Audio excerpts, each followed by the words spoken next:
Bismillahirrahmanirrahim. Assalamualaikum warahmatullahi wabarakatuh.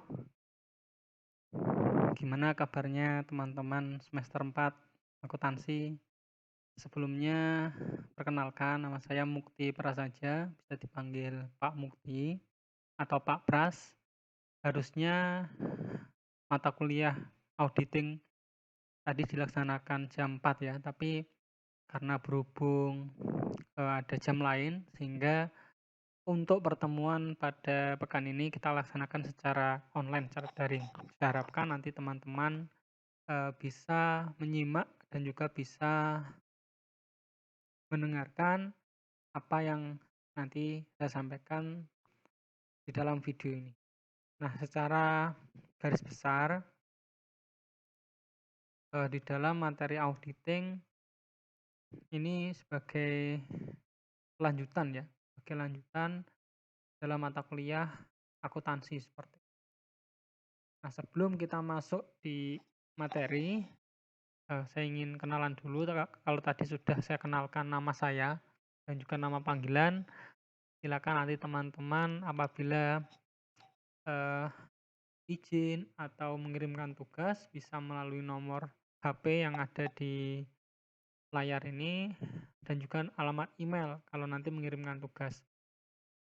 Dan untuk mata kuliah auditing ini karena menggunakan Google Classroom, jadi nanti untuk pengiriman tugas, pengiriman file-file bisa langsung di Google Classroom seperti itu. Jadi nanti ketika saya umumkan di grup, harap mengumpulkan tugas A.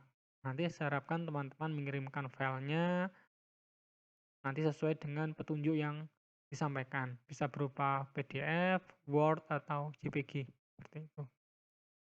Nah, tujuan mata kuliah dari auditing satu, jadi auditing itu, nanti bertahap ya. Jadi pada semester 4 ini merupakan tahapan awal teman-teman mendapatkan mata kuliah auditing. Nanti di semester 5 itu ada auditing 2, di semester 6 ada internal audit, dan di semester 7 ada praktikum audit.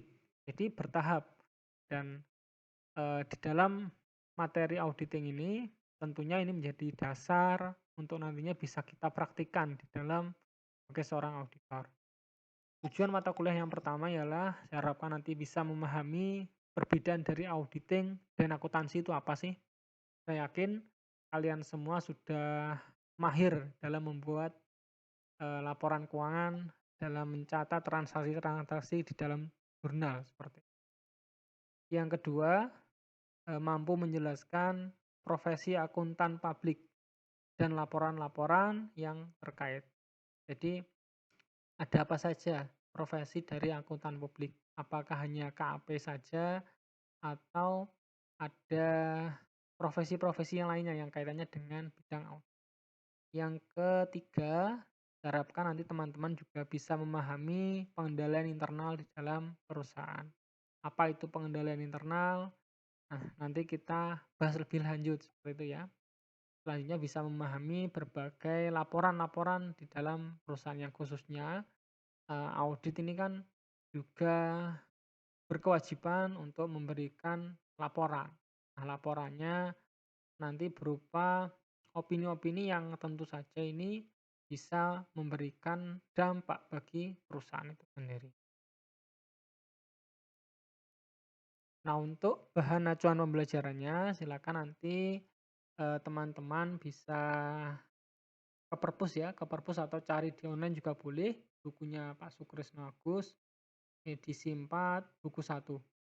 Nah, ini buku auditing 1 ini bukunya berkelanjutan.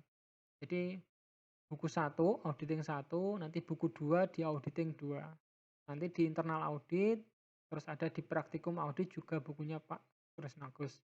Dan juga di sini ada materi tambahan, ada buku dari Arens dan Lobeck. Nah, auditing pendekatan terpadu. Nah, selain itu juga teman-teman bisa searching jurnal, artikel yang berkaitan dengan mata kuliah auditing. Dan nanti juga saya harapkan juga kita mulai latihan ya. Saya kira teman-teman juga sudah pernah mereview jurnal, mereview jurnal seperti itu. Karena, tentu saja ini sebagai latihan teman-teman untuk nantinya agar lebih mudah di dalam skripsi. Bagaimana sih mengambil latar belakang yang pas untuk dimasukkan di dalam, skripsi kita misalkan. Nggak masalah meskipun masih semester 4 tapi sudah mulai, merencanakan untuk deskripsinya. Baik, ini ada rencana pembelajarannya. Nanti untuk pertemuannya ini 7 kali ya, nanti saya harapkan teman-teman bisa, memahaminya. Yang pertama audit, apa itu audit? Tentu saja audit itu, merupakan suatu pemeriksaan yang dilakukan secara kritis dan sistematis oleh pihak independen. Jadi poin besarnya bahwa audit itu memiliki prinsip independen dan ini menjadi salah satu pedoman, salah satu pegangan yang harus dilaksanakan oleh audit itu sendiri.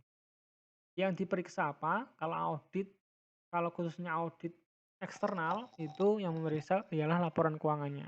Nah, ini menjadi tupoksi utama bahwa auditor itu menjadi, bagian yang tidak terpisahkan di dalam perusahaan seperti.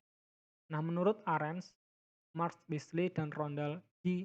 Elber, auditing merupakan akumulasi dan evaluasi bukti tentang informasi untuk menentukan dan laporan yang disepakati antara informasi dan beberapa yang telah, diputuskan seperti itu. Jadi auditing ini intinya ialah pemeriksaan. Nah, pemeriksaannya apa? Ya berupa laporan keuangan itu sendiri. Nah, nanti dari laporan keuangan ditentukan apakah di dalam laporan yang dibuat itu sudah sesuai atau belum.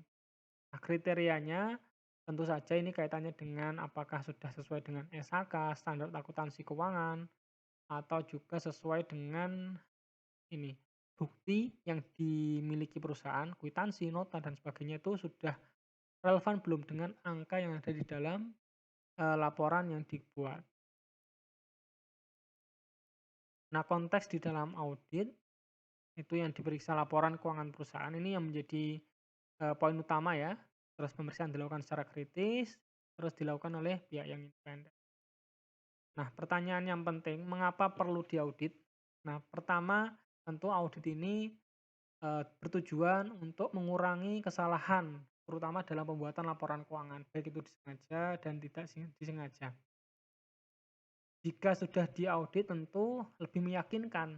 Jadi perusahaan lain atau para investor ketika melihat bahwa perusahaan ini sudah teraudit, sudah laporan keuangannya sudah bagus, tentu, para investor itu akan tidak ragu lagi. Begitu juga dengan para kreditor yang memberikan pinjaman. Nah, ini lebih lebih meyakinkan seperti itu.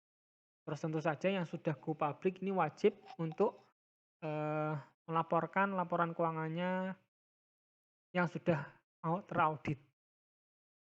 Nah, ternyata di dalam konsep, audit itu ada assurance service, atestasi, dan juga auditing. Kalau assurance service itu lebih ke, audit tentang ini, hal-hal yang sifatnya itu umum, jadi uji kepatuhan.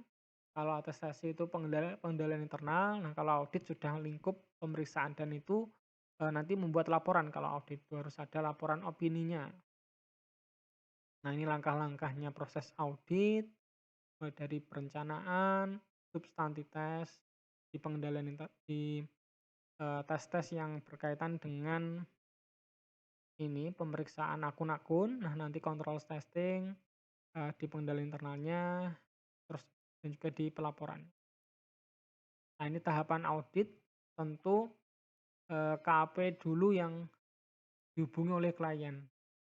Jadi ketika nantinya klien itu audit, nah ini tentu harus ada informasi yang disampaikan. Nah, ini perbedaannya tadi ya sudah jelas ya, kalau audit itu pemeriksaan, kalau akuntansi itu yang mencatat transaksi keuangan. Baik, mungkin itu saja, yang bisa saya sampaikan. Untuk tugasnya nanti akan saya jelaskan di grup Google Classroom ya. Terima kasih atas perhatian teman-teman semuanya, semoga bisa menyimak. Saya akhiri, wassalamualaikum warahmatullahi wabarakatuh.